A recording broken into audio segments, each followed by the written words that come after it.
Now, I'm going to be showing you how to do shuffle editing in Davinci Resolve.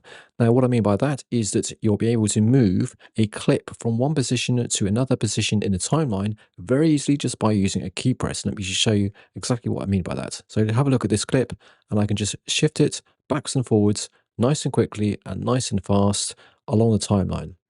Now, the old ways I would do it before I actually discovered you could do shuffle editing is that I would actually pop up the clip up on another timeline.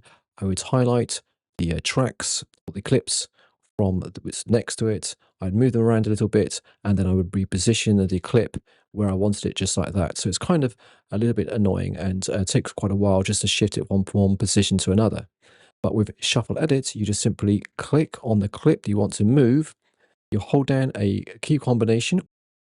So the keys that you need to do shuffle editing on the Mac is if you hold down the left shift key and then press the command key and hold that down, you then use the comma and the full stop button, which is the less than and greater than sign, to move the clip to the left or to the right. So let me just do the comma sign, and you'll see it's shifting to the left, or if I do the full stop or the greater than sign, it's now moving to the right.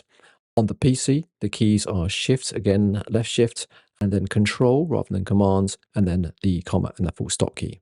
So you can just simply press these buttons and it's going to shift position.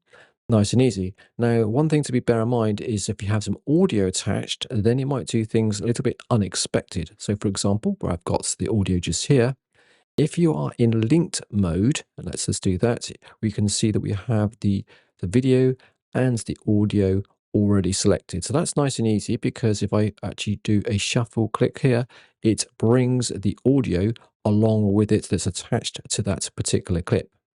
But if you're not in linked mode and it is now switched off and I click just the video track, then it's going to cause a little bit of chaos with the audio. So if you actually move it around,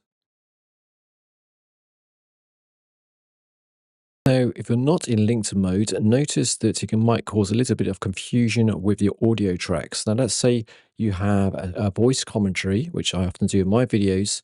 Now, if you try and do your shuffle edit and you just select just the video clip and you move it around, notice that it can cause a little bit of chaos with the audio track, and it's going to move the actual audio along with it. But you might actually want the audio track to stay where it is, and you just want the video actual clips to move.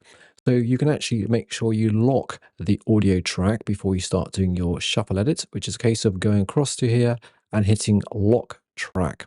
And that means it's not going to mess around with any of the other tracks that you have beneath it. So I can then just shift my video clips around and it's going to leave the audio alone. So hopefully that video is useful. That's how you can do a quick shuffle edit with Davinci Resolve. Going to make your life a lot easier, I'm sure. Take care, and I shall see you soon on another video about Davinci Resolve.